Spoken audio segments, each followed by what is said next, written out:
Fairness will help us to understand that the countries of the global north should not have access to better financing options than countries in the global south, just because those in the north colonized those in the south and continue to shape a world order in their own image almost 8 decades after the Charter of the United Nations was settled. And we come together in the mission of reinforcing national identity and boosting confidence, because for centuries we were told that everything black is nefarious and evil and everything white is pure and good. And the dismantling of that ideological brainwashing will not happen purely by the changing of laws, but only through mental emancipation, as Marcus Messiah Garvey taught us almost a century ago. We tell our children to treat each other fairly because we know the consequences to them if they do not do so. A simple word: fairness. Welcome to Wake Up Blaq. Educate and enlighten. My friends, it is for this reason that we have brought the Bridgetown Initiative, a collection of views reflective not only of our own countries, but of those of other countries across the world and institutions and academia, collecting in one space our views and sentiments that we hope will propel a movement towards fairness. A Bridgetown Initiative that seeks to find the financing that will allow us to save our planet by facilitating the private sector through lowering and leveling the cost of debt between those who work in the global north and the global south. Not to have announcements in Glasgow like the Jet P, made with great ceremony and celebration, but not to be able to get off the ground because the cost of capital in South Africa is significantly higher than the cost of capital in Europe. A Bridgetown Initiative that therefore will allow the private sector to play their part in helping us to reach 1.5 degrees, because mitigation matters wherever it takes place on this earth. And governments, while we seek to adapt, need partnership with us to be able to transform into a just transition, particularly with the mitigation necessary to contain the temperatures within that 1.5 degree. A Bridgetown Initiative that allows us to adapt and make ourselves and circumstances more comfortable and more resilient to meet these multiple crises, to meet these floods and these wildfires and these hurricanes and the sargassum seaweed that threatens so much coastal economies, and the hurricanes, the heart attack of the climate crisis. As we see those in the Asian subcontinent brace for yet another typhoon to come on shore, what will tomorrow's headlines be as a result of that episode? A Bridgetown Initiative that is also about recognizing that there needs to be a relaxation on debt anchors that by their very ambitions and stiff trajectory meet the needs of academia and institutional bureaucrats, but do not protect our vulnerable people and do not protect the institutions that are necessary to fuel growth. A Bridgetown Initiative that is about securing truly long-term money, not the 10 and 20-year money that we are expected to meet the Sustainable Development Goals with, but cannot stretch sufficient to be able to provide education or health care or decency to the people who depend on us the most. A Bridgetown Initiative, my friends, that underscores global moral strategic leadership for fair and balanced growth and for opportunities between, yes, the North and South together, not adversarially, to ensure that we can propel our people through this polycrisis moment.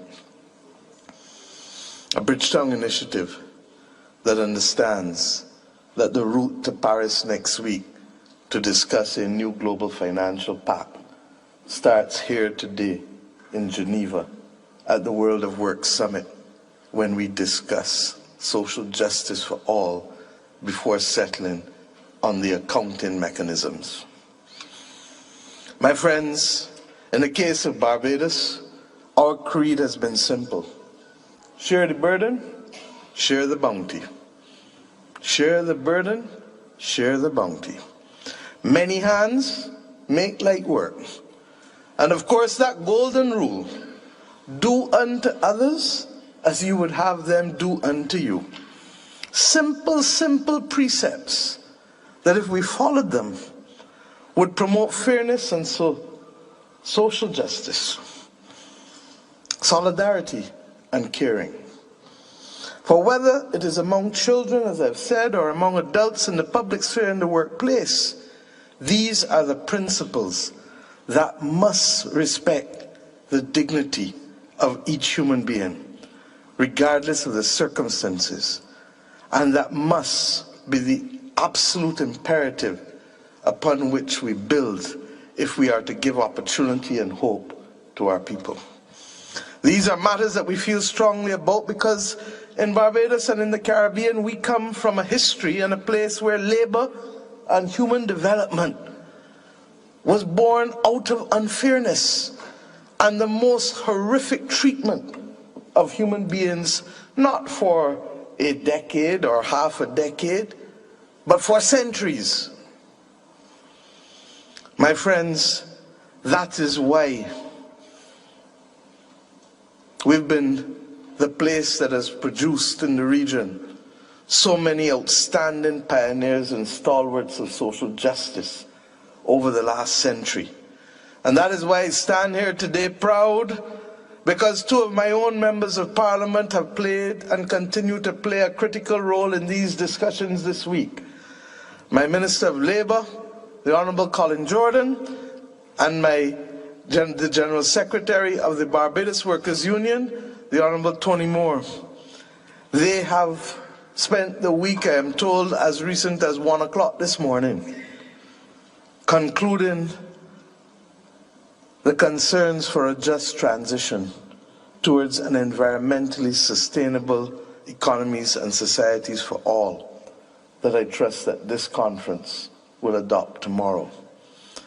I give you that context because this is a small country, 166 square miles, that says these things but lives by these things.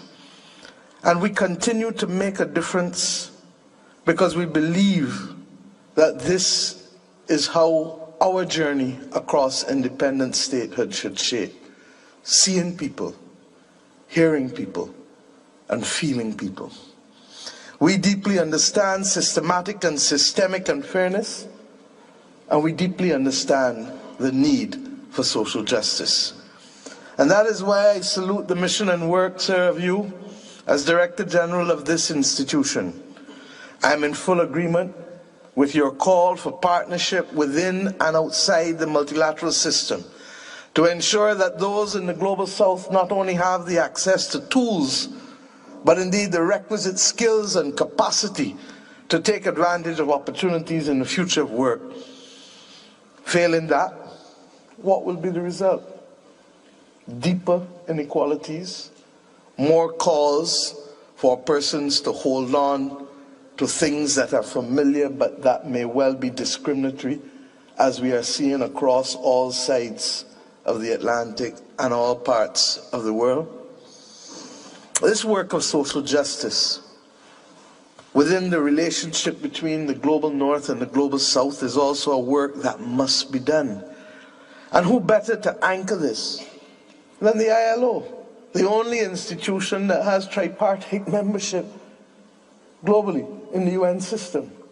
And I say so from a country whose governance model is anchored in the social partnership, a tripartite mode that celebrated 30 years this year of that approach to governance to secure our own stability and progress. The need to expedite, therefore, progress across the global community and within countries for fairness and a level playing field, especially in the global south, may be a century too late, but that must not daunt our perseverance to secure it, to fight for it. And that is why I support a global coalition for social justice. There's a deep recognition that to make this world a better place, there is no one topic or no one organization or no one leader who can allow it to happen. To make our world a better, fairer place, we need a coalition of the willing to work together each and every day. We need many hands to make light work. We need to share the burden and share the bounty. And we need to treat each other as we would want to be treated. I know that for many everyday people, workers in shops or in offices or in fields or in factories going about their everyday lives, that these big problems may seem outside the scope of what you are facing, between the difficulty of rising, in some instances with limited food, the stress of keeping a family together, all of the other things that keep you preoccupied. But if we don't do our part, what seems intolerable to you will be completely unbearable for you tomorrow. And that is why we come here today, to make that difference, to allow people to sleep easier each and every night. And I tell you that there is no more noble pursuit than that. No more noble pursuit. On the 1st of May of this year, in Barbados, we came together, workers, the private sector, and the government, in our social partnership, to declare that we shall work hand in glove to implement Mission Barbados, which is really 6 missions, to transform our nation, and yes, to become ambitiously so, world-class in all that we do and all that we say.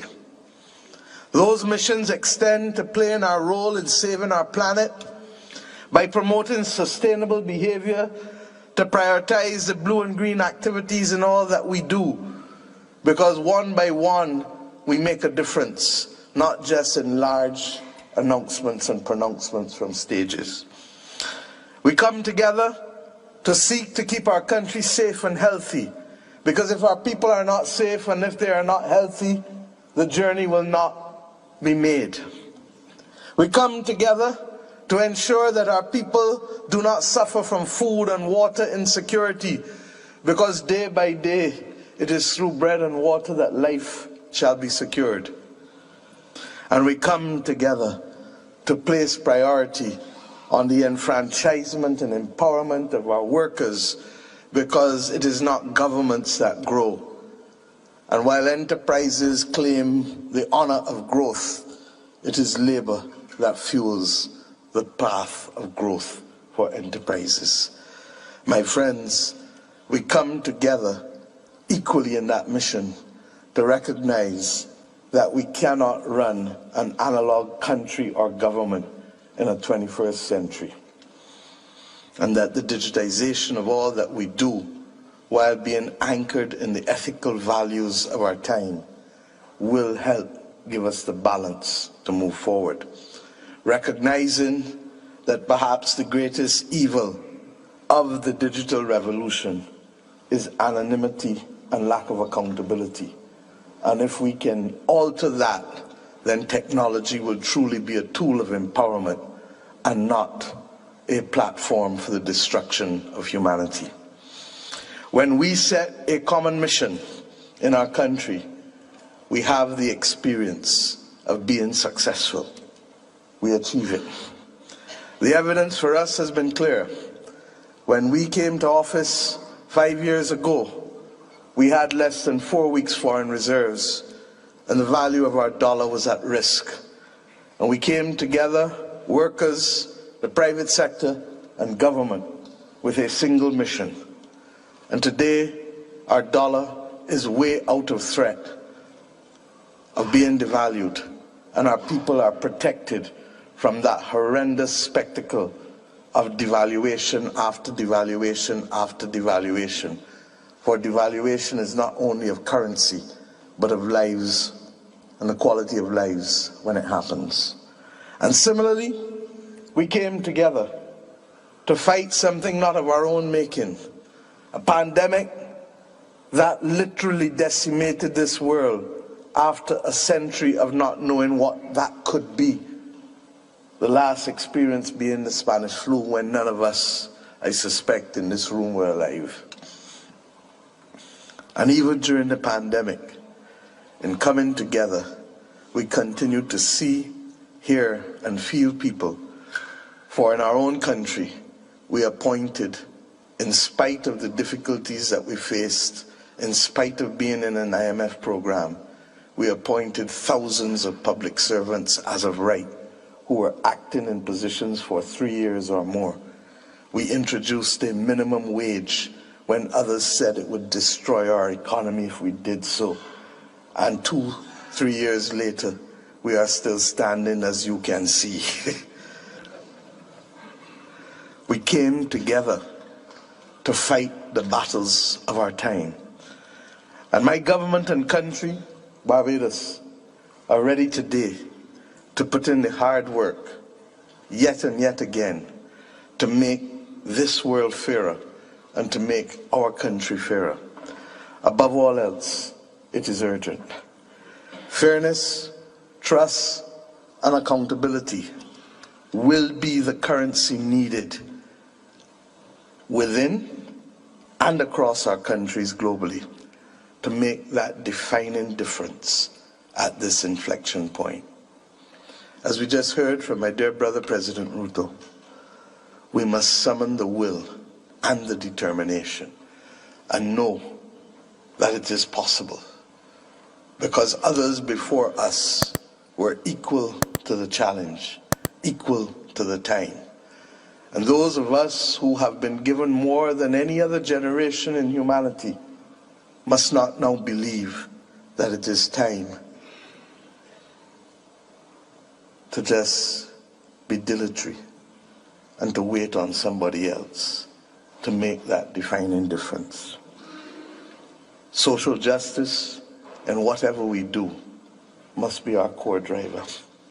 I say simply to us today, we just need to do it.